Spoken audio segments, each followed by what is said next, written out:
morning, everybody. I'm going to talk to you today about knowledge transfer. My name is Iain Reid. I'm a reader in operations management. And what we're trying to do and what we're building on is developing our communities of practice and looking at greater opportunities of how we engage with businesses outside of our normal university setting. Okay. So, we are in times of change. When I first started out as a mechanical engineer, I learnt about machines. And when we talked about blueprints, it was literally a blueprint of a drawing. So drawings have evolved, so the things we used to make, we used to use technology to get it better.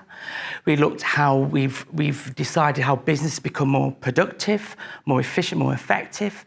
But businesses can't be as good just on their own. They have to be part of a network. So the research that then connected into the 1980s were around supply chains. And supply chains with businesses, you're only as good as the next person in your supply chain. So as these supply chains have evolved over like 10, 20 years, we have then been influenced by technology, World Wide Web, 1990s, and where we've realised that data is king and data is transferable, but data can also be confusing for us as the users. Say, well, what information do you want? So the NHS will collect loads of data about patients, methods of operation and so forth, but it's knowing which data and information is most important at that particular time. We then evolved from actually going from a paper-driven system to a paperless system. So I have information systems that will pass on this data into information, and we use it to make our decisions in what we do. From that, we have then advancing into the thing called the internet and cloud computing. So everything you might have done on paper that might be kept in an archive, it now goes not from a server, but it might sit remotely outside your organisation. So as we can see, our businesses have evolved.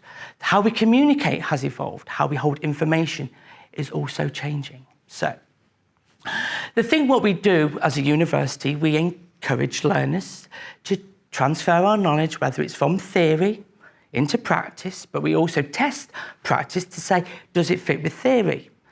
So the things we work with at university, we encourage the next generation of learners, our students from undergrad, postgrad, PhDs, researchers, but also our connections outside our university. So like our degree apprenticeships and so forth, of where we have businesses that knock on the door of a university and say, we have a problem.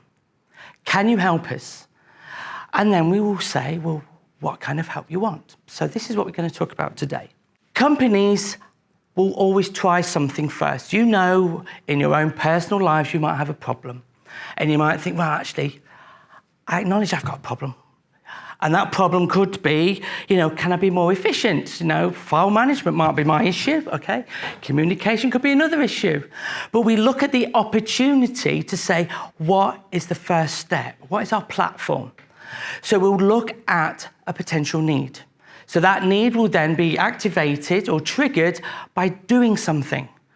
By doing something with that company or with a student or within our environment, we will have a potential change. Change for the good, hopefully, but occasionally it can tip. Because a typical example is you could go on a consultancy training course and you learn about a wonderful new tool or technique, and then you go back to work and you don't have time to practice it. And then you forget about it, and then it's lost. And then you might go back to your boss and say, can I do this course again? Because I need to learn it. So what we have to do, businesses do have problems. And it could be at the lowest level, on the factory floor, could be in the office, could be in the boardroom.